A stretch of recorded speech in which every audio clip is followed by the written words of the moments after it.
Well, finally, the Brezza is here, 2022. We've all been waiting for this, and especially Maruti's version of the SUV, because clearly Maruti has been the first mover in almost all the segments in India for a very long time.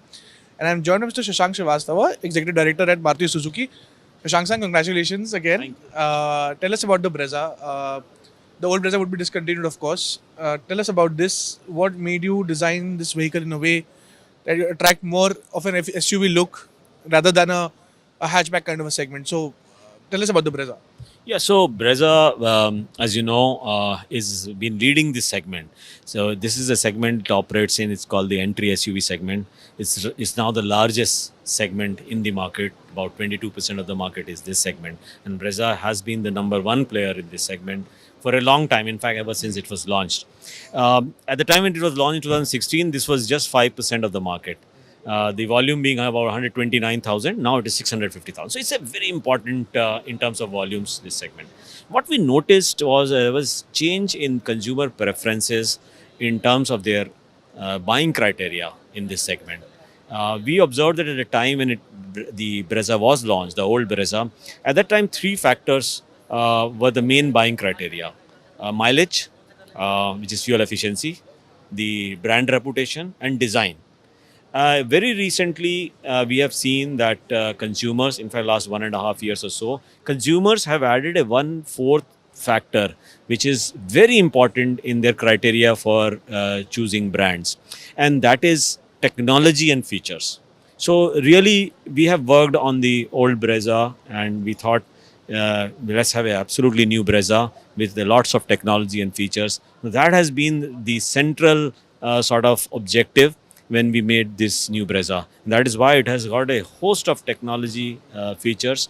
You name it, it has the head-up display, first in the segment. You see, we have the wireless charger, we have the 360 view camera, we have 680, 6 airbag, ESP, EBD, hill hold assist, ISOFIX.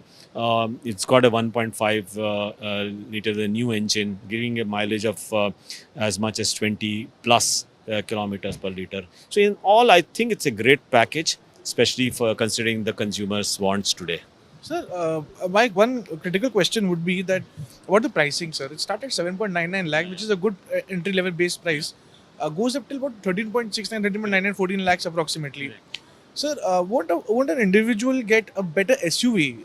With the recently launched, I will not take a name, but the recently launched SUV, don't you think that you could have restricted the prices to about 10 to 12 lakhs rupees and not move beyond that? What was the strategy behind that? So I believe, and I explained that earlier as well, I believe it is not really about price, it is about value. And the value that you get in the new Brezza, considering the features that it has, it's another a host of features, I listed them just now for you, is such, and they are like category leading features.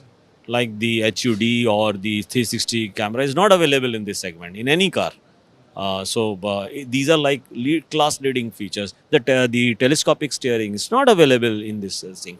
So it has got many features which consumers in this category of cars are wanting. Obviously, if you have features, you would have an increase in cost and therefore increase in price. But I believe consumers in this segment are not really looking at price but at value. And this is providing, I believe, greater value than even the previous Brezza. Right. Sir, of course, the debate between petrol and diesel for Maruti Suzuki has been very critical since the beginning. Tell us about the not interested in, scenario of the diesel. Are you sure there will be no looking back for diesel for Maruti Suzuki as of now? Because the price parity between petrol and diesel is almost coming to a close. So, is that the reason or any other you would like to highlight? Yeah, so let me explain that in some detail. There was a time about 7 years back when diesel and petrol prices were quite different. They were about almost, I think, 23% difference in prices. At that time, diesel percentage of the industry was almost 58%. Now, when the diesel and the gasoline and the diesel prices started coming together, as they are now, there's a gap of almost 8-9 rupees now on a weighted average basis. The economic logic of buying diesel vehicles has disappeared. The running cost for a petrol and a diesel is now similar. There is a little difference in fuel efficiency, but even petrol vehicles are very fuel efficient now. So there is no economic logic of way, and that is the reason why From 58% of the market, diesel has come to less than 17%. And even 17%, if you look at category wise, the situation becomes even more clear. Like in hatches, diesel don't exist, very few. In sedans, it is less than 5%. In this segment, it is less than 20%. Overall, in the industry, it is less than 17%. In the mid SUV category is the only category you have where you have some presence of diesel.